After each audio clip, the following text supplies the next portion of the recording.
ia manatu o la tātou tāpuai le atua.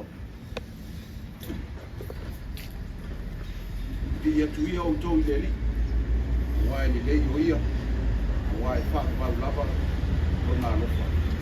La tātou vi i le pese iwa skurua na whai kumua lava, wai tau wai leo tātou le whionga pa ia le atua. Whawhetai I le atua, le ngata,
te leo ina.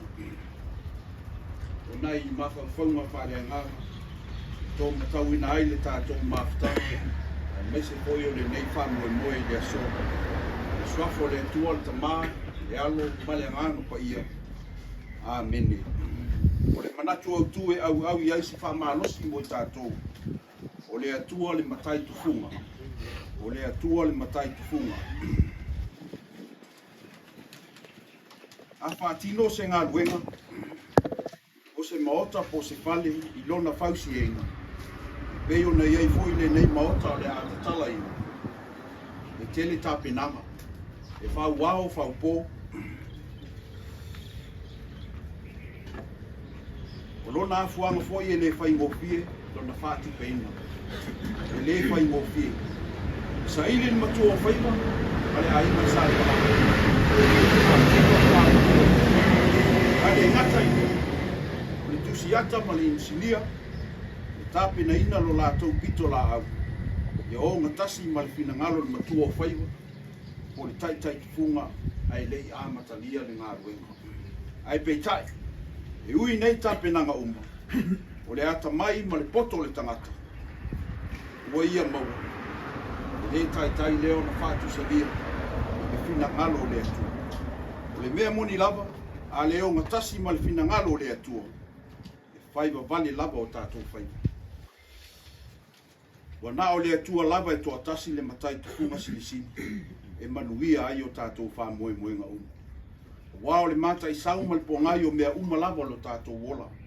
Ai maise le mana vaola, a toa ma le malosi o lo whaatino ai a tātou ngā ruenga. E peio ngana ai le whai salamu. A whai e le ati na ina e le ri le whali. E ngā lulu e fua I lātou e ati na ina. A whai e le leo le ri le ati. E mata ala fua o le na te leo ina. I oe le au soe, o le atua lava le matua o whaiva. O lo loto toi matau la mua le whātufunganga ese. O lo o tau soifua, ma lo nei ola. Na mamanuina I tātou e le atua, o ana tausi mea o le fuafuanga. Ma o le pale li fo I o ana ngā ruenga mamana. Whapena fo se whamanatu I le nei maota, o tātou sa au ne Tatalaina I le nei tai au liunga lua. O te manatu, ana le se anoa le whātasi mai o le atua, e ala le musunga le anganga I whaletua I aluana, ma le ainga, e le tau lau o le whamoe. Tātou whātua tua ma talitonu I le atua, o le ua mafua ai o na tino mai le nei maota. Wa tātou iai le nei vai tau, e whamanatu ina ai le whanau mai o le li whaola. A wai tātou le whanau o ngasala. a le whaoratanga fo I lea mo le lalo langu. Ta pena o tātou loto I whale, ia whio ai lo tātou li. O lona winga, o tātou loto ia mamā, whamaoni ma ia maua le loto maua lalo.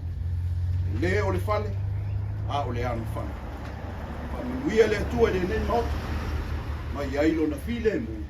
E leo leo ina ai la tō e ulu whafo mai, ma e ulu whale fo I tutono le nei maota. Tu mau atu ye, e li ilona vihi, nei maso uma se i o le whale, vau la. Amini, tātou te tālu. Le atua silisili e se lo mātou ta mai whapau, te mamaru, te paia, e pule au lapa lau. Le alofa, le atua le alofa ma le alofa muti vale umalapa. O mātou mafuta I le nei tai au. Mātou te pati ai le nei ngā ruenga. A wā sa mātou manatu. Ana le se noa lawa fia. E le whātau nuina le nei wha moe. Tele foi whita ma wha whita uli ma whaingata. Pei tai o lea lawa wa e whātau nuina. I lo wanga le nei ma lo mafuta ino I mātou. Hātai, o maua foi le nei awa noa wa mafuta ilo nuku. O a inga mai mātou uma. Pēnao na mātou pati ai le nei wha moe. Mātou whaakai ni soifua ma le olo. O nei o mātou mātua nei o ta māma tina. Ai meso I mātou umala. Ia lau whio lo lātou soifua tautua. E le ngata I tonu o le nuu nei. To tonu o mātou ainga. Ai mese lau e kālesia. O mātou wala au. E iei o whamunuianga. I le nei maota. Lātou foi o la mwhai o na uru whale ma uru whafu. Ia anga le nei, o whamanuia la wafia. Whamanuia mai le nei mawhitanga. Pui mai leo I mātou le nei. I aso moona whiau. Ai mese foi le mātou wa ngai atu. Le whawhai loa I le pepe o le Kirisimas. I lo le liu tino tangata o lo walo pelo Iesu Kirisu.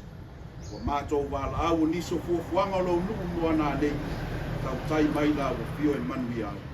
O le mātou toi manao. Whamangalo mātou se mga sala le li. Mea ua whale tonu ai mātou.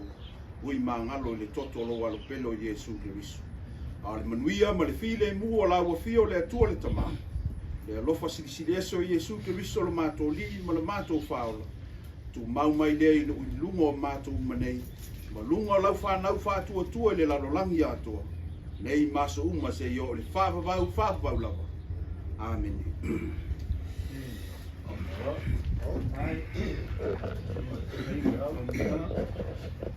Nga kore wa, pamare uri ba kekea, e foi wa kapui le kapo kupo o war kapo wago pai mo kapo kapa sidi de ran. Eron manatu lo suman pa ngana yang se pedio. Bawana sa pa pala. Ya pa tai foi ngana no kita sa e te le yasu. Ya manatu ya para watu ngana para waru. Lo suman topi pa. Ya, la vamos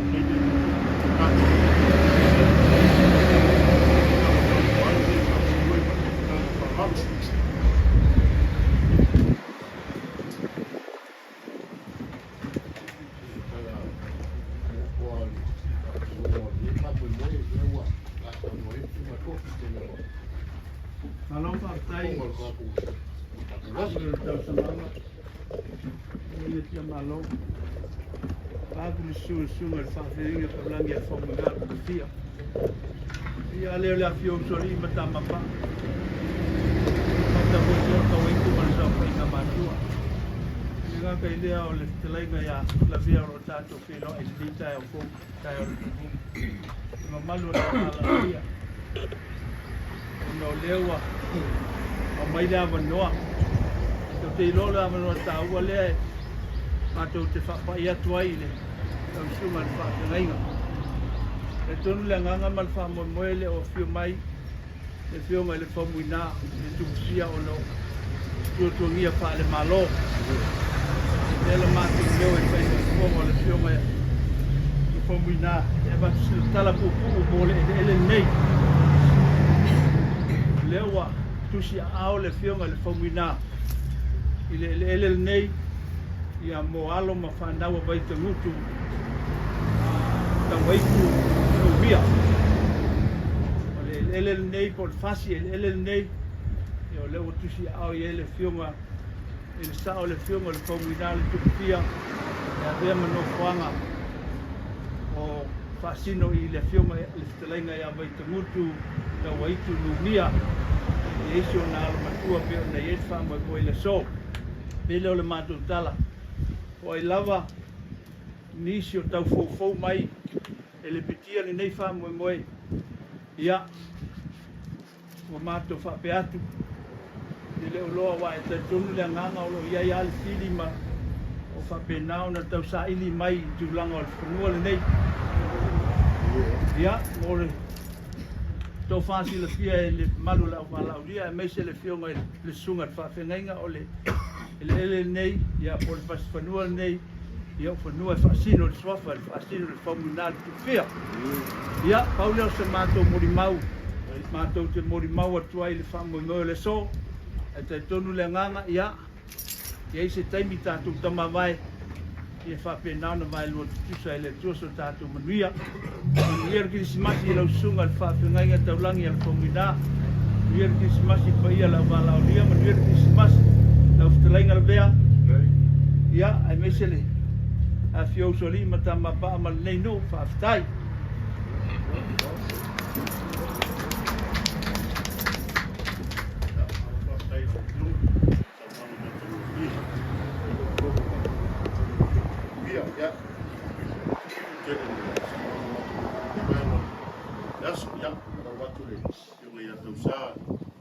ia pe o ia le oro a fie ma wai ne ia so ma fa moi ia se i tal foi ma tala le au le fa moi ma la fa ran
ia pela tatu o sira na ta oro tatu ko kalami ia o le tino le dipile ia o tatu wa ngai rosi mata mata le pale dei ia o tau vai no tatu pa ko me na na pa varo pa va o sa ia o sira ni ko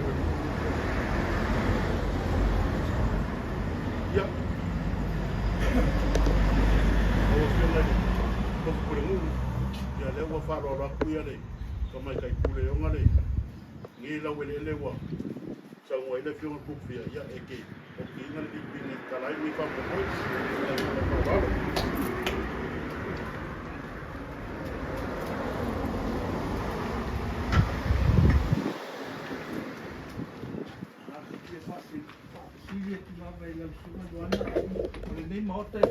Pisinisi ya malau dia o fa o morte de fa mal Pisinisi mātou te talo e whapenao na tele tupe mau ni mot tau Tuanaimato o le tātou no tau Tuanaimato o le nofo ya nesel pa ia se tātou no mo tātou ainga moro si la fia o le pele o se no nei ni mai te lenga ya te si la fia le le la o le bona nofo la vei tono le pele nana mo mau le na fai na kai mātou whenoi. Wa pēra na mātou ka whamaina nei, Ai o la whaongaina le lima o tata. Ia. E ele angango le tue me uma. Tele ni au. Pisinisi a wā tātou whakomoe a wale whaongaina le lima o tata. Ia, toi fua.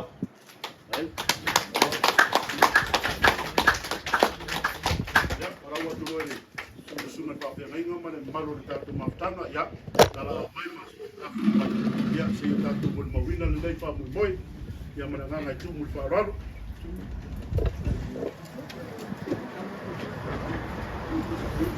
Tuana, kalau mau pergi.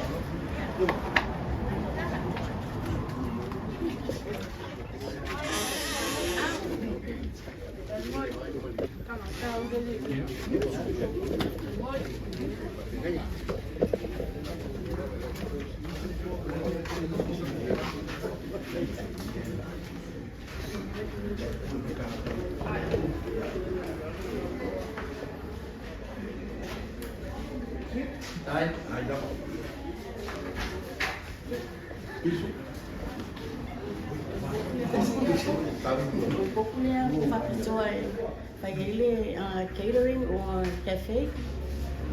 Ya olo sa ni mali tanga te sa wa lo sta pe mai oi Australia na te fa online na I. Okay, so one owner is a Pisinisi. One is Pisinisi is a Ole potu ni mer tasi ole optometry. Le fu wa le va ainga. Ya ole potu lo na luang. Ole fale ofu le tipulanga macam mai tilaiti. Potu lo tolu le ole catering ole cafeteria.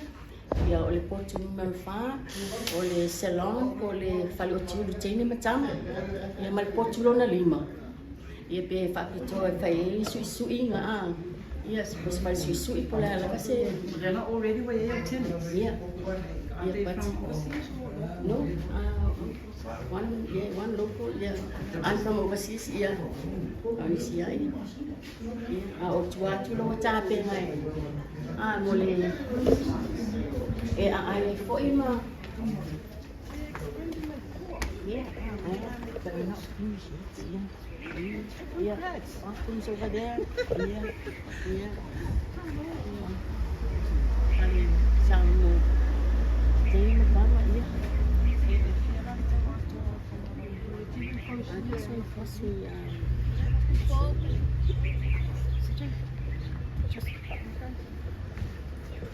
it's costing my toy 280. That's So you are a businesswoman. yeah, sorry. Yeah. So ino foi ni mo tau tua fa muina ya ma ainga ya manu New Zealand or Australia.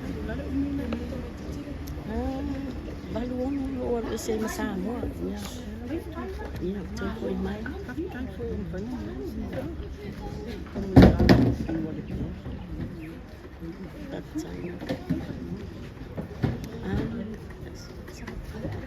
Kape lo me.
Então, acaba esse